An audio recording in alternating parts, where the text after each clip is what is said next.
Welcome back to Breakfast Central. Let's take the conversation away from some politics to talk entertainment as to soften things up here in the studio. We have Sam Dandy, the world's greatest, joining us. Good morning, Sam Dandy. Hi. I was really surprised that you weren't conferred yesterday with a national honor. Really shocking.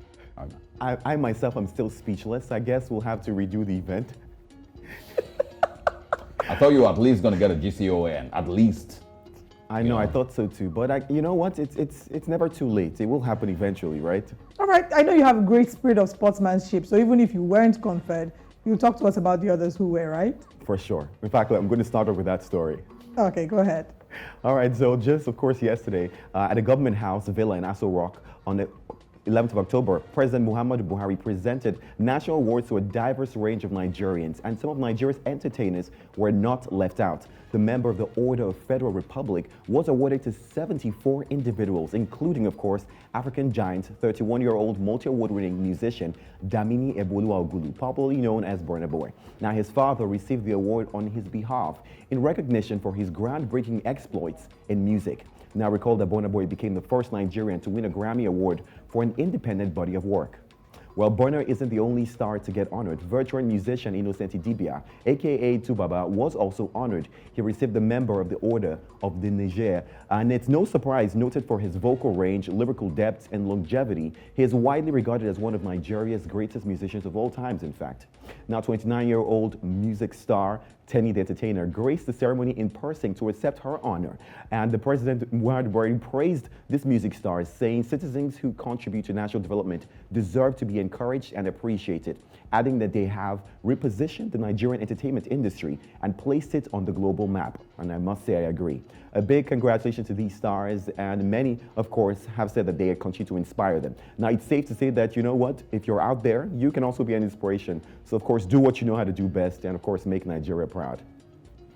Well, still on music stars making Nigerians proud, Wizkid is solidifying himself as music excellence on the international scene. The news just broke that the 32-year-old superstar has broken records on America's Billboard's charts. Now regarded as one of the biggest and most influential African artists of all times, Ayodeji Ibrahim Balogun Wizkid, as we know him, has set an unmatched record on the Billboard's World Album Chart. Now, he is the only African artist in history to spend a total of 100 weeks on the charts for his album, Made in Lagos. Now, the album, which dropped on the 30th of October 2020, even peaked at #1 on the World Album Charts. Now, Made in Lagos would later get a deluxe version with additional featured guest appearances from Buju and Justin Bieber. Now, currently, it holds the number 11 position on the charts, and it's no surprise on the achievement. After all, Made in Lagos is a Grammy-nominated body of work. Now, other successful albums do not even come as close. Burna Boy's Love Damini has spent a total of 14 weeks on Billboard's, World Album Chart. Rema's Raven Roses has spent barely 10 weeks, and Ashake's, Mr. Money with the Vibe is the latest addition. Now, 100 weeks on the charts is a big milestone, one that we'll celebrate up until we get Wizkid's latest album, as he's promised us, super soon. We're looking forward to that one, of course, dropping whenever it is going to drop, but we believe Wizkid. Now, let's go to international scene. For the first time since the controversy broke, American singer Lizzo has opened up about changing her lyrics of the song Girls. Now, the sensational star changed the lyrics in question that most people talked about. Hold my bag, I'm a spaz. To do you see this, hold me back. Now, she explained that the word spaz is a word she's heard of a lot, especially in rap songs and with her black friends and in her black circle, saying it means to go off or turn up. An easy Google search will reveal that the word spaz has several meanings, both as an English word and as a slang. Now, truthfully, one meaning is to lose physical and emotional control, and another relating to a form of muscular weakness. Now, spastic or paralysis, which is also typical of cerebral palsy. Now, 34-year-old Lizzo opened up in a statement in an interview, and she says, I use it as a verb, not a noun or an adjective. I've never heard it used as a slur against disabled people, never ever. Now, the music I make is in the business of feeling good and being authentic to me. Using a slur is unauthentic to me, but I did not know it was a slur. That's what she said.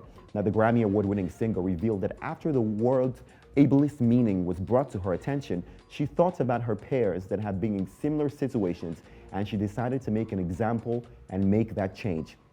Now, while some would say that a sensitive generation at this time, I can only imagine how almost impossible it is to please everyone, personally. Well, we can all agree that Lizzo did the right thing for changing the lyrics, and who knows, people are not complaining anymore, at least. That's what you can take on entertainment for today. But again, what do you guys think about Lizzo changing this? Do you think people are too sensitive nowadays, or was it important that she actually changed the lyrics to this? What do you think, Olive? Oh, wow. I think Osalge should go first. Okay. Oh, where am I going?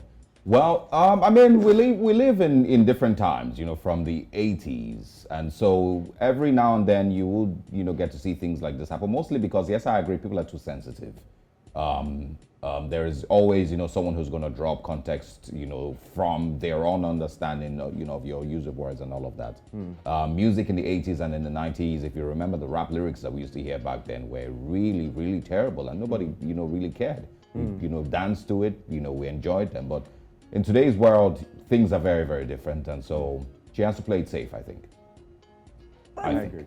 Well, I think I'll toe that same line as well. We just have to be, it's difficult to draw the line, really, to know what is, and it's not just with music, Sam and Osalge, it's also with comedy, it's also with, I mean, with comedy, there's also a very thin line between being funny and being insensitive or abusive to your audience.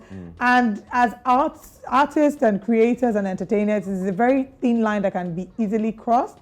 And honestly, sometimes I find it difficult to even know where to draw the line on their behalf. So I would say, first of all, the intent should be checked.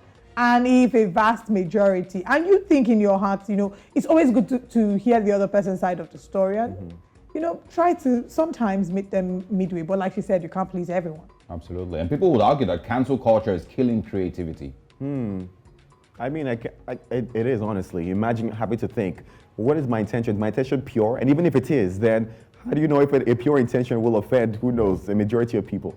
I mean, you can't freely say things. I heard a joke, which I cannot share on TV, but before now, I would find it very funny, and I just thought, oops, it didn't offend me, but I was thinking, they are going to come for him. They are going to attack him. Because it just seems like these days you have to be extra, extra careful. Sometimes being too careful makes us lose the source or the essence of what that art really presents on the table. Very true. But I mean, we wish Lizzo all the best, and we hope that people find a middle ground. All right, thank you so much, Sam Dandy, for joining us this morning on Breakfast Central. Thank you always for having me. It was a delight to have you.